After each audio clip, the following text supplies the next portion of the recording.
क्या आप ये बात पूरे वसूख से कह सकते हैं कि ग्रे स्टोन किसी इसराइली की कंपनी है? जनरल किरानू बोला, मैं इस बात पर फिर हैरत का इजहार करूंगा कि आपको इस बारे में मालूम नहीं। मैंने कहा, लेकिन कुछ ऐसे सवालात मेरे जहन में हैं जनरल जो मुझे हैरान कर रहे हैं। वो बोला, आप पूछ सकते हैं मिस्टर अली। मैंने कहा, ये लिमाटू का इलाका है। वो बोला, हाँ।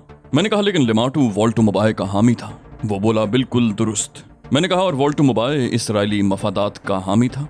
जनरल किरानू बोला, खूब। तो तुम इस तरह कड़ियां मिलाने की कोशिश कर रहे हो। सुनो डियर अली, इसमें कोई शक नहीं है कि लिमाटू वॉल्टोमोबाई का हामी है, और उसने एक दिन के लिए भी जनरल टेरिस की हुकूमत को तस्लीम नहीं किया, बल्कि वॉल्टोमोबाई की मौत के बाद से आज तक वो जनरल टेरिस के खिलाफ सफारा रहा है। लेकिन इसका ये मकसद नहीं है कि वो इसराइल या अमेरिका का हाशिया बरदार है। वो सिर्फ वॉल्टोमोबाई का दोस्त है और अपने दोस्त की मौत के बाद वो उसका इंतकाम लेना चाहता है। दीगर मामलात से उसका कोई ताल्लुक नहीं है। मैंने कहा, लेकिन जनरल, तुम्हारा लिमाटू से क्या राब्ता है और तुम कॉर्पोरेट के हक में क्यों काम कर रहे हो?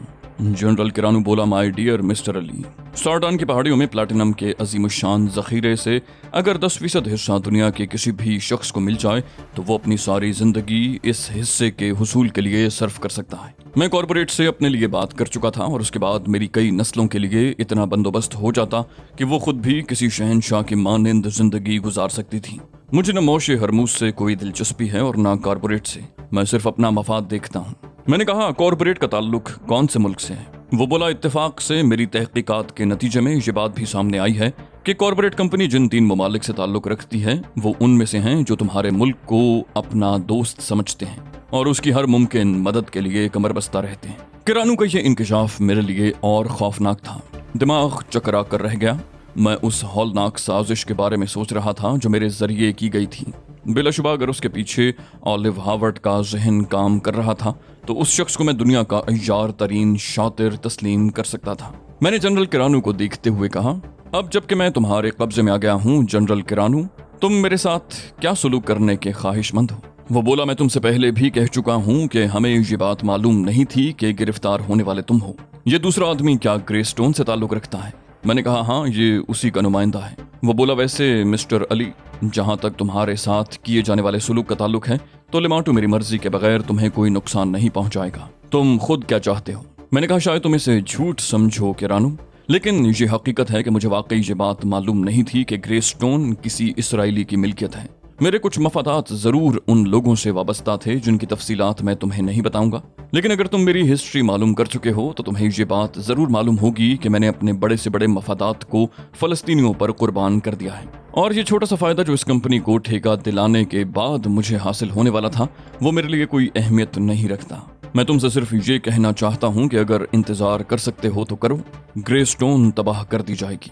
वो सार्डान के इलाके से कुछ हासिल नहीं कर सकेंगे, लेकिन मैं ये नहीं कहूंगा कि इसके बाद सार्डान के इलाके में कानकुनी का ठेका कॉर्पोरेट को दिला दिया जाएगा। वो अजीब से लहजे में बोला, अली, क्या मैं तुम्हारी बात पर एतबार कर लूं?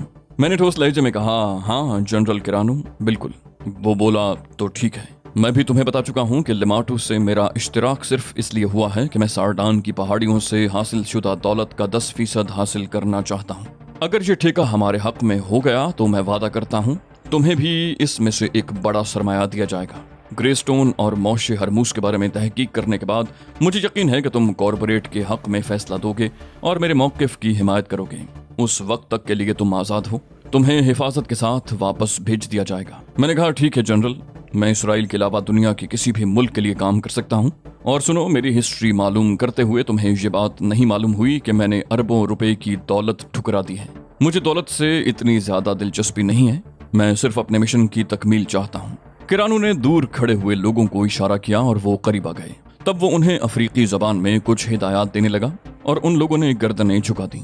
उनका रवैया ही तब्दील हो गया था। जब मैं वापस लकड़ी के उस मकान में पहुंचा जहां हॉगन को बेहोश छोड़ाया था तो हॉगन होश में आ चुका था। मुझे देखकर उसने खुश्क होंठों पर जबान फेरी और मैंने उसके शाने को थपथपाते हुए कहा, डियर हॉगन, मैंने इन लोगों से एक चाल चली है। मुमकिन है ये लोग हमारी तरफ से मुतमईन हो जाएं और हमें वापस पहुंचा दें। हॉगन ने बेतमादी से कहा, क्या वाकई? मैंने कहा, मेरा ख्याल है बहुत जल्द मेरी इस चाल का नतीजा सामने आ जाएगा। और हॉगन ने गर्दन झुका ली। ज्यादा देर नहीं गुजरी थी कि चंद अफराद 2 घोड़े लिए हुए हमारे करीब पहुंच गए और उन्होंने हमें इशारा किया। हॉगन की बातें खुशी से खिल गई थीं। उसे शायद यकीन नहीं आ रहा था कि ये घोड़े हमारे ही लिए भेजे गए हैं, लेकिन उन लोगों के ईमा पर मैंने उसे घोड़े पर सवार किया और फिर खुद भी घोड़े पर सवार हो गया। एक वहशी हमारी रहनुमाई के लिए हमारे साथ चल पड़ा था। ये हमें कैंप तक जाने का सही रास्ता बताने आया था। फिर हम उस बस्ती से बाहर निकल आए। हॉगन की हालत बहुत खराब हो रही थी। वो चौंक चौंक कर उस वहशी को देखने लगता। शायद इस बात का मुंतजिर था कि अब उसकी तरफ से कोई कार्रवाई हो, लेकिन ऐसा न हुआ। वहशी ने अपने इलाके की सरहद पर पहुंचकर हमें रास्ता बताया और उसके बाद अपने घोड़े को वापस मोड़ दिया। हॉगन और मैं रुककर उसे जाते हुए देखते रहे। वहां से हम कैंप की राह इख्तियार कर सकते थे। हालांकि फासला इतना था कि अभी कैंप का नामो निशान भी दूर दूर तक नहीं था। हम वहां रुककर चंद लम्हे अतराफ का जायजा लेते रहे। दफतन ही हॉगन के मुंह से निकला, ओह मिस्टर अली, इधर इस तरफ। उसकी निगाहें जिस समत से हम आए थे उसकी अकबी हिस्से की जानिब उठी हुई थीं। फजा में हल्की हल्की गड़गड़ाहट की आवाजें सुनाई दे रही थीं। जब मैंने उस तरफ देखा तो दफतन मेरी आंखें भी हैरत से फैल गईं। तकरीबन 20 या 22 हेलीकॉप्टर थे जो बरकरफ्तारी से फजा में प्रवास करते हुए इसी इलाके की तरफ सफर कर रहे थे जहां से हम आए थे। हम दोनों में से किसी की समझ में कुछ नहीं आया और हम अहमकों की तरह खड़े उधर देखते रहे, लेकिन ज्यादा इंतजार न करना पड़ा। थोड़ी ही देर के बाद हमारी समझ में सब कुछ आ गया। हेलीकॉप्टर दफतन ही फजा में मुंतशिर हो गए थे और फिर खौफनाक धमाके सुनाई देने लगे। लिमाटू की बस्ती पर हेलीकॉप्टरों से हमला किया गया था और अच्छा खासा फासला होने के बावजूद हम हौलनाक धमाकों की आवाजें बखूबी सुन रहे थे। इन आवाजों में मशीन गन्नों की आवाजें भी शामिल थीं। वहां से हेलीकॉप्टरों की कार्रवाई का अंदाजा किया जा सकता था। मैंने हॉगन से कहा, चलो हॉगन, जितनी तेज रफ्तारी से कैंप की तरफ दौड़ सकते हो दौड़ो, वरना हम खुद भी इस जंग की जद में आ जाएंगे। हमने घोड़ों का रुख तब्दील करके एड़ लगा दी। फिर हमने कैंप की समत से भी चंद हेलीकॉप्टर उस तरफ आते हुए देखे, लेकिन उन्होंने शायद हमारी तरफ तवज्जो नहीं दी थी। वो उसी समत जा रहे थे। मेरा अंदाजा अगर गलत नहीं था तो ये सिर्फ जनरल टेरिस ही की कार्रवाई हो सकती थी। कुछ फासला तय करने के बाद हमने कैंप की तरफ से फौजी ट्रकों को इस तरफ आते हुए देखा, लेकिन इन हालात में हमारे लिए ये मुमकिन नहीं था कि हम उनके सामने आएं। जाहिर है लिमाटू गोइटे हिल का बागी था और अगर जनरल टेरिस ने उसके खिलाफ कोई कार्रवाई की थी तो ये उसके मंसूबे का एक हिस्सा थी। मैं खुद इस सिलसिले में उससे कोई बात नहीं करना चाहता था, चुनाचे हमने घोड़ों का रुख तब्दील कर दिया। हॉगन ने ये नहीं पूछा था कि मैंने ये तब्दीली किस लिए की है, बस वो मेरी पैरवी कर रहा था। उसकी अपनी जिंदगी बच गई थी और उसने उसी को बहुत कुछ समझ लिया था। ट्रक हमसे आगे निकल गए। मेरे बदन में शदीद सनसनी हो रही थी। लिमाटू, जनरल किरानू और बाकी कबाइल का जो कुछ भी हशर हो, मुझे अब उससे कोई गरज नहीं थी। ताज़ा इंकशाफ ने दर हकीकत मुझे बेहद निठाल कर दिया था। हर चंद के ये सब कुछ एक साजिश का नतीजा था, लेकिन इंतहाई दुख की बात थी कि मैं इस साजिश का एक हिस्सा बन चुका था। मेरे जहन पर शदीद झुंझलाहट तारी थी। ये सब तहजीब मैल्कम एक्स की वजह से हुआ था। ना मैं उसे मोहब्बत करता और ना अपने लिए ऐसी मुसीबतें खरीदता। तन्हाई की जिंदगी कितनी खूबसूरत थी। कोई गम, कोई फिक्र नहीं, किसी भी लम्हे मरने के लिए तैयार। किसी भी उलझन में खौफ नहीं महसूस होता था। लेकिन अब मैं न जाने कैसी कैसी मुसीबतों का शिकार हो गया था। बहुत दूर से कैंप नजर आ रहा था और अब चंद मिनट का फासला बाकी रह गया था। हम दोनों बिलाखिर कैंप तक पहुंच गए। हमें दूर ही से देख लिया गया था। मेजर लोबो और कैंप के कुछ इंजीनियर बुलंद जगह खड़े दौड़ते हुए घोड़ों को देख रहे थे और जब हम उनके पास पहुंचे तो उन्होंने नीचे उतरकर हमारा इस्तकबाल किया। मेजर लोबो दौड़ता हुआ मेरे करीब पहुंचा और मेरे घोड़े की बागें पकड़ ली। उसने जल्दी से पूछा, मिस्टर अली, आप खैरियत से तो हैं? मैंने कहा, हाँ लोबो, क्या लिमाटू पर हमला किया गया है? वो बोला, हाँ मिस्टर अली, आपकी गुमशुदगी की इत्तला जनरल टेरिस को दी गई थी। हमें इस किस्म के सबूत मिल गए थे कि आप लिमाटू के कब्जे में हैं, तो जनरल ये बर्दाश्त न कर सके और उन्होंने आन की आन में इंतजामात मुकम्मल करके हेलीकॉप्टरों से लिमाटू के इलाके पर हमला कर दिया। जनरल डैबू भी यहाँ से रवाना हो चुके हैं। दाएं और बाएं समत से भी फौजी दस्ते उनकी बस्तियां तबाह करते हुए आगे बढ़ रहे हैं। फैसला किया गया है कि लिमाटू की बगावत हमेशा के लिए कुचल दी जाए। जनरल बहुत ज्यादा परेशान हैं आपके लिए। मैंने गहरी सांस ली। फिर हॉगन से कहा, हॉगन, तुम कैंप में जाकर आराम करो, मैं मेजर लोबो के साथ गारों में जा रहा हूँ। हॉगन घोड़े से उतरकर कैंप की जानिब चल पड़ा और मैं गारों की तरफ। मेजर लोबो से इस सिलसिले में तफसीली गुफ्तगू अब बेकार ही थी। मैंने मुख्तसरन उसे बताया कि किस तरह हम गलत इलाके में चले गए थे और उन लोगों के हाथों में जा पड़े, लेकिन बहरहाल हमें उनके चुंगल से रिहाई नसीब हो गई। वो बोला, जनरल टेरिस ने तो कसम खाई है कि अगर अली को लिमाटू में नुकसान पहुंच गया तो वो इतना खून बहाएंगे कि लिमाटू की जमीन सुर्ख हो जाएगी। मैंने कहा, काश जनरल को इत्तला दी जा सकती कि मैं खैरियत से वापस पहुंच चुका हूं। बगावत ज़रूर कुचल दी जाए, लेकिन इतने इंसानों का खून बहाना, और वो भी सिर्फ मेरे लिए, मेरे नज़दीक मुनासिब नहीं है। क्या जनरल टेरी से राब्ते का कोई जरिया हो सकता है? लोबो ने कहा, अभी मुमकिन नहीं है, लेकिन अगर आप चाहें तो मैं जनरल डेबू को ट्रांसमीटर पर इस सिलसिले में इत्तला दे दूंगा। मैंने कहा, हाँ, फौरन ही जनरल डेबू को ये बात बता दो कि हम खैरियत से वापस पहुंच गए हैं, और ये इत्तला जनरल टेरिस को भी दे दी जाए। मेजर लोबो चला गया। जो गार हमने दरियाफ्त किए थे, अब उनमें इतनी सहूलतें फराहम कर ली गई थीं कि वो लोग आसाइश के साथ रह सकें। मैं एक बिस्तर पर लेट गया और अपने सनसनाते हुए जहन को एतदाल पर लाने की कोशिश करने लगा। ऑलिव हार्वर्ड बदबख्त ने एक बार फिर मुझे एक बदतरीन जाल में फांस लिया था, और ये जाल ऐसा था कि मेरी पोजीशन पहले से भी ज्यादा खराब हो सकती थी। तंजीम की नजरों में एक बार फिर मेरा वक़ार मजरूह हो सकता था। मैं अपने दोस्तों और चाहने वालों की नजर में मुजरिम बन सकता था। चुनांचे अब मेरे लिए ये बहुत जरूरी हो गया था कि ऑलिव हार्वर्ड की इस साजिश को नाकाम बनाऊं। जनरल टेरिस को मैंने ये बात बता दी थी कि ग्रेस्टोन को सार्डान की खुदाई का कॉन्ट्रैक्ट दिलाने से मेरा कोई जाती माली मफाद वाबस्ता नहीं, बल्कि मैं किसी और ही वजह से उन लोगों के चक्कर में फंसा हूँ। अब अगर मैं चाहता तो जनरल टेरिस से कहकर ग्रेस्टोन का भी वही हशर करा सकता था जो गोइटे हिल में कॉर्पोरेट का हुआ था। इस तरह कम से कम फौरी तौर पर ऑलिव हार्वर्ड का ये मंसूबा तो नाकाम हो जाता और मोशे हरमूस को भी जबरदस्त माली नुकसान से दो चार होना पड़ता। लेकिन ये कोई मुनासिब हल नहीं था। इस तरह ऑलिव हार्वर्ड को उसकी साजिश का जवाब भरपूर अंदाज में नहीं मिल सकता था, और तहजीब मैल्कम एक्स भी मजीद खतरे में पड़ जाती। कोई ऐसी तदबीर होनी चाहिए थी जिससे ऑलिव हार्वर्ड को उसकी इस साजिश का मुंह तोड़ जवाब मिले। चुनांचे मैंने सोचा कि अब खामोशी से जनरल टेरिस के फारिग होने का इंतजार किया जाए।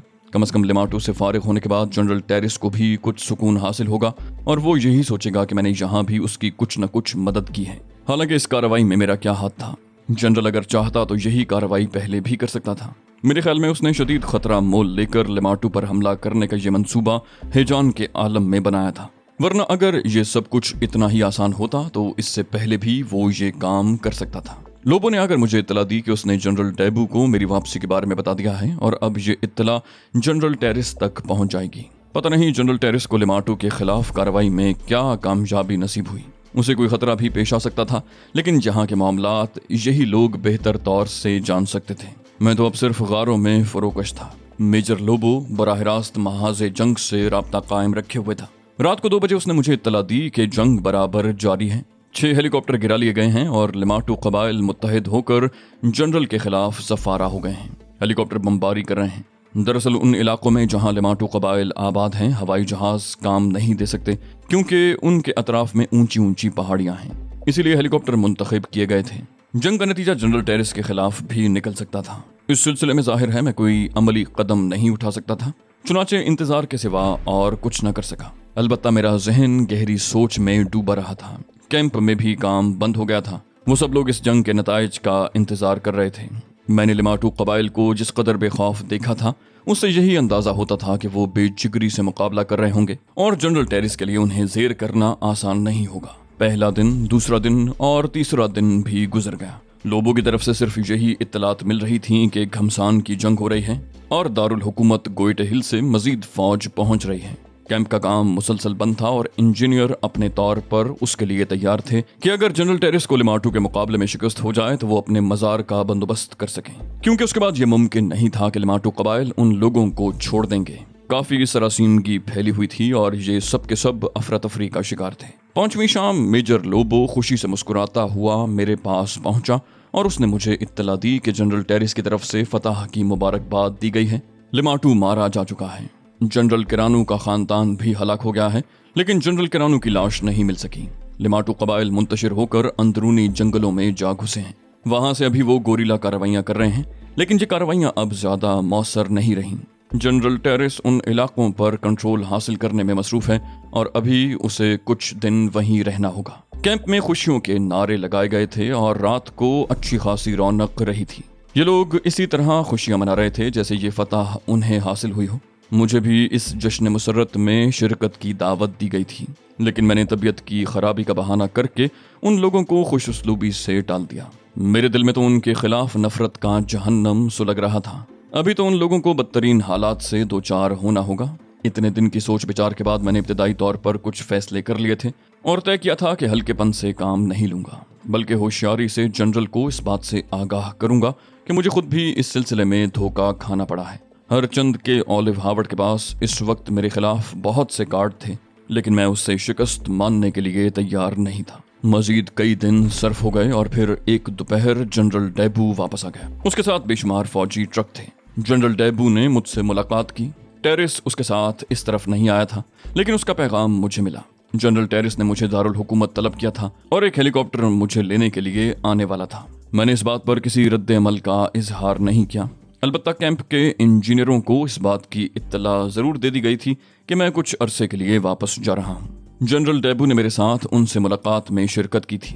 उसने कहा कि कैंप के अतराफ को लिमाटू के खतरे से पाक कर दिया गया है और अब ग्रेस्टोन अपने काम पुरसुकून तरीके से अंजाम दे सकती है। फौजें फिलहाल यहाँ तैनात रहेंगी और उसके बाद उन लोगों को खुद ही अपने लिए इंतजामात करने होंगे। इस इत्तला पर इंजीनियरों ने जनरल डेबू का शुक्रिया अदा किया। उसी शाम 7 बजे वो हेलीकॉप्टर पहुंच गया जो सिर्फ मुझे लेने आया था। मैं चंद अफराद के साथ हेलीकॉप्टर में सवार होकर गोइटे हिल की तरफ चल पड़ा और बिलाखिर हेलीकॉप्टर का ये सफर जनरल टेरिस के महल पर खत्म हो गया। जनरल टेरिस और कैथी ब्राउन ने मेरा इस्तकबाल किया था।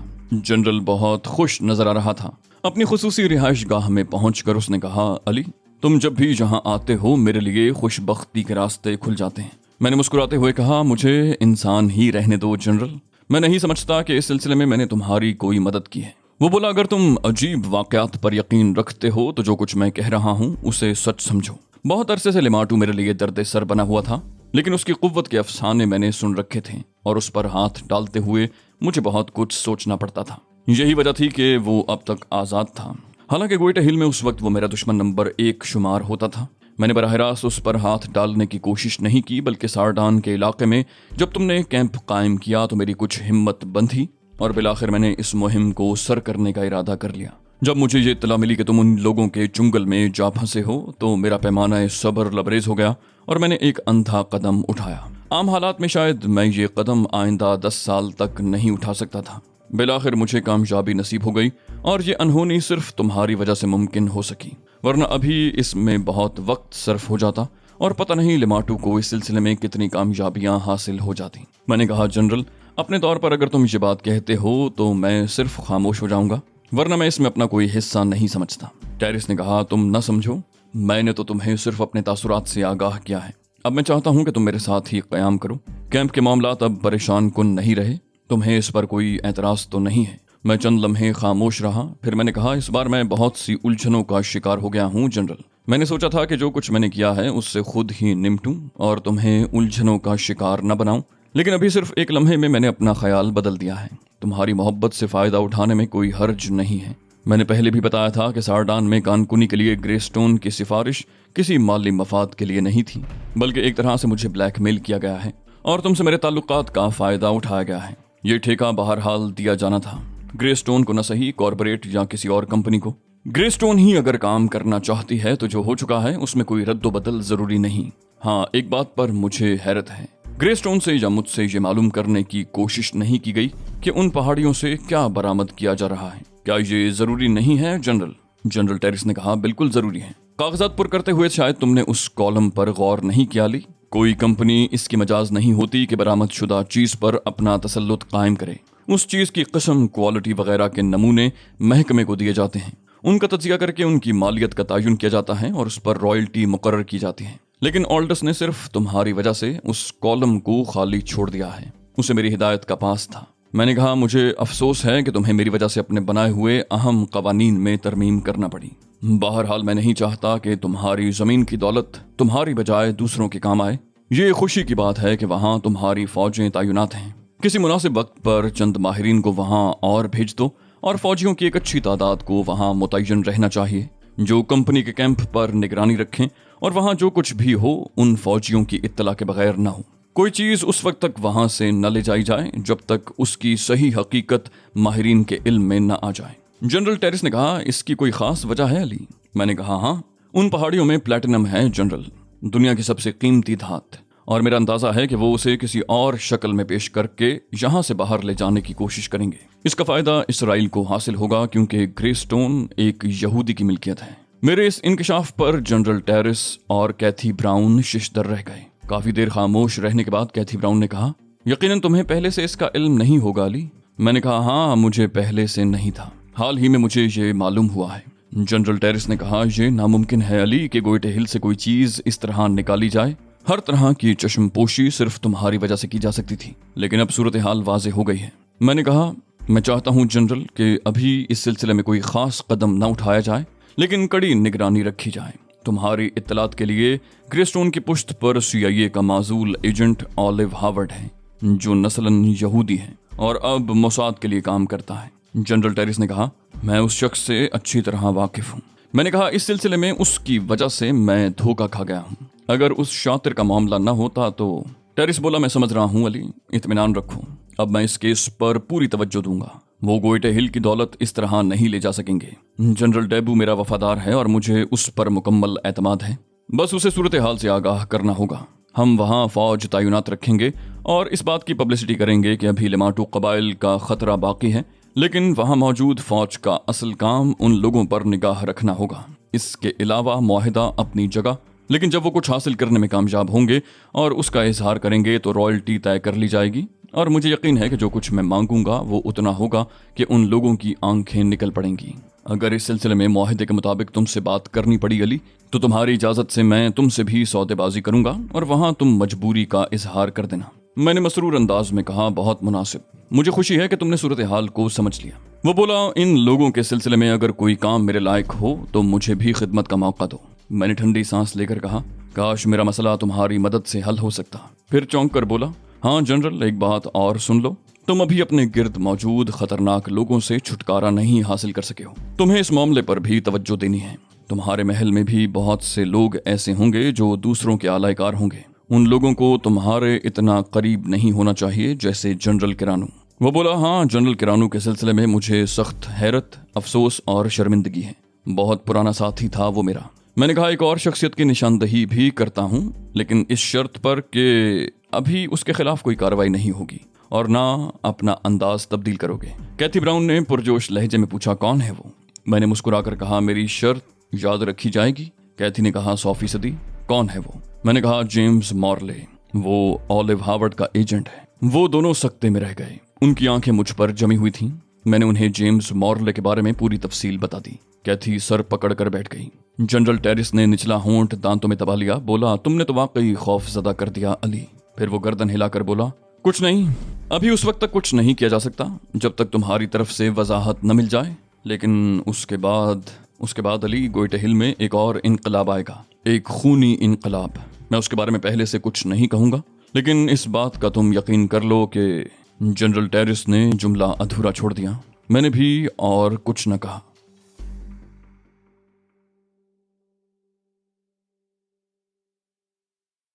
तो दोस्तों, ये थी हमारी आज की एपिसोड। उम्मीद करते हैं आपको हमारी कहानी पसंद आई होगी। जाने से पहले इस वीडियो को लाइक कीजिए और शेयर करना मत भूलिए। कमेंट करके हमें बताइए कि आपको हमारी वीडियो कैसी लगी। और अगर अभी तक आपने इस चैनल को सब्सक्राइब नहीं किया तो इसे सब्सक्राइब कीजिए और बेल आइकन दबाकर ऑल नोटिफिकेशंस ऑन कर लीजिए।